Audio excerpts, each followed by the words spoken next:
هجمارا قربانیان عرض هجا ونزویلای روش بروش زیدد با و هر کو دم درنگ دکوه جیانا کسین دبن کاولان ده مانه دکوه مترسیه.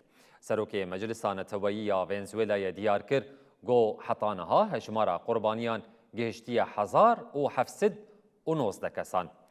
کوردیناتور نتوین یک بویی جی اشکره کر گو او 10,000 توربین جنازیان وکه تدبیره زیدابونا قربانیان حاضر دکن. لڤنزوێلایê ji ber du erdhejên dijwar ji çarşema borî ve tîmên rizgarkirinê di nava liv û tevgerê de ne. Her got diçe hejmara qurbaniyên erdhejê zêde dibe û jiyana kesên gotbin kavilan demane jî dikeve bin metirsiyê de.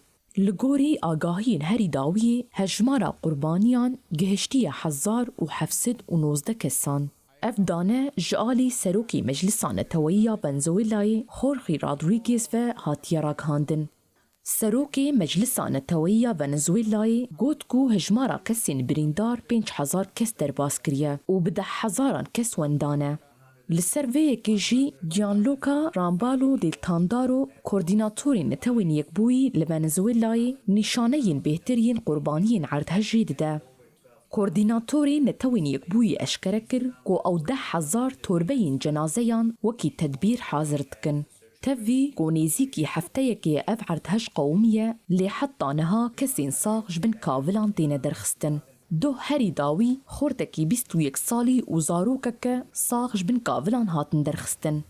Heta niha û li gorî daneyên netewên yekbûyî 27 welatan ji bo alîkariyê çil tîmên rizgarkirinê ku nêzîkî 10,000 karmendên rizgarkirinê dihewîne şandine Venezuelayê. Ji ber wêraniya zêde kesên ku ji mirinê rizgar bûne jî êdî bê malmane û cihê gotê de bimînin jî nemaye. Rêxistina Neteweyî ya Koçberiyê texmîn kir ku ji ber meznahiya wêraniyê dibe ku heta 6.76 milyon kes hewceyî stargeh ava ve xwarinê xizmetên tenduristiyê û pêdiviyên bingehîn bin. Di vê çarçoveyê de hikûmeta Venezuelayê ragihand ku ji bo kesên ku ji cih û warên xwe wêran bûne dê kampên demkî werin ava kirin.